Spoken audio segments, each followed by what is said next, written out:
Well, a criminal investigation has been opened into Florida Republican Governor Ron DeSantis's stunt, wherein he paid to fly 50 migrants from Texas to the Massachusetts island of Martha's Vineyard. And wow, how quickly this has all developed. Think back to the beginning. When we first found out that Ron DeSantis, remember, Ron DeSantis, governor of Florida, paid millions of dollars in taxpayer money to fly migrants from Texas to Martha's Vineyard, we thought, well, it's a very stupid and brazen and tasteless political stunt, but that's as far as it goes, at least potentially. We then learned, the migrants were lied to. They were promised things. They were promised that they were being taken to Boston for expedited something or other and help getting jobs and whatever else the case may be. That's not true. That's sort of like fraudulent human trafficking. Maybe there's something criminal there. And yesterday on the show, I had 3 or 4 different commentaries from lawyers saying, this actually does seem like it's a crime. These were folks that were trafficked illegally by Ron DeSantis and those deputized by Ron DeSantis for this stunt. So where we left it yesterday was, what next? Is there an investigation? What happens next? And now, indeed, there is a criminal investigation that has been opened. The Miami Herald reporting, Texas sheriff will investigate Florida flying Venezuelan migrants to Martha's Vineyard. We have video, in fact, of Bexar County Sheriff Javier Salazar, who explained what his investigation is going to be. And remember, DeSantis is in Florida, but he decided to get involved with Texas, and that's why the sheriff is from Texas, the location, the source where these migrants came from.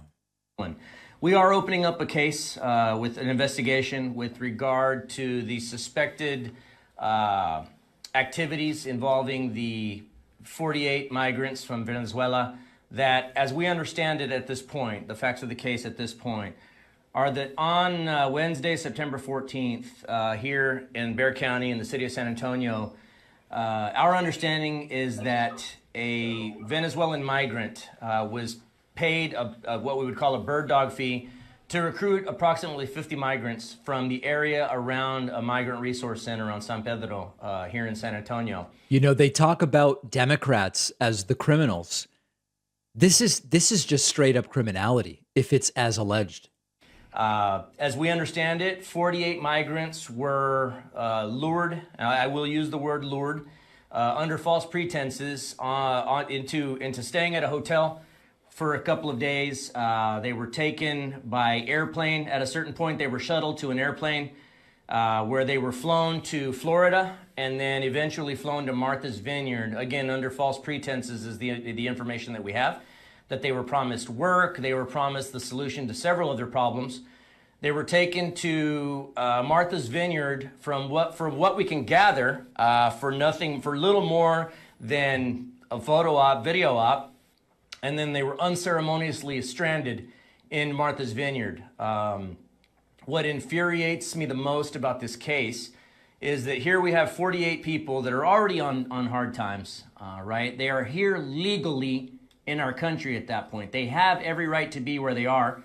Now, remember this is an important detail.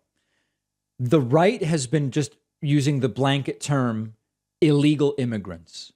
These are folks, as I understand it, and as it seems like the sheriff understands it as well, and we'll see if he even explains this, who were in the process of having asylum claims reviewed, meaning that at this particular point in time, these were not individuals subject to deportation for illegal immigration. This is an important detail. And I believe that they were preyed upon. Somebody came from out of state, preyed upon these people, lured them with promises of a better life, which is what they were absolutely looking for, and with the knowledge that they were going to cling to whatever hope they could be offered for a better life, to just be exploited and hoodwinked into making this trip to Florida and then onward to Martha's Vineyard for what I believe to be nothing more than political posturing to make a point. Well, look, we all know that during a political campaign, things can get nasty, things can get out of hand.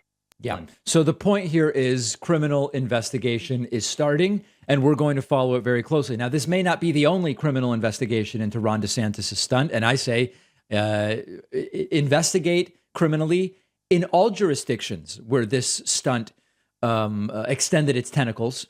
Business Insider reporting a Massachusetts state lawmaker representing Martha's Vineyard is seeking a federal human trafficking probe, after DeSantis relocated migrants to the island. This article, again from Business Insider, says State Representative Dylan Fernandez, a Democrat representing Martha's Vineyard, called on the Justice Department to launch a probe after DeSantis chartered 2 planes for more than $600,000 in taxpayer dollars to transport 50 migrants from Texas to the island last Wednesday.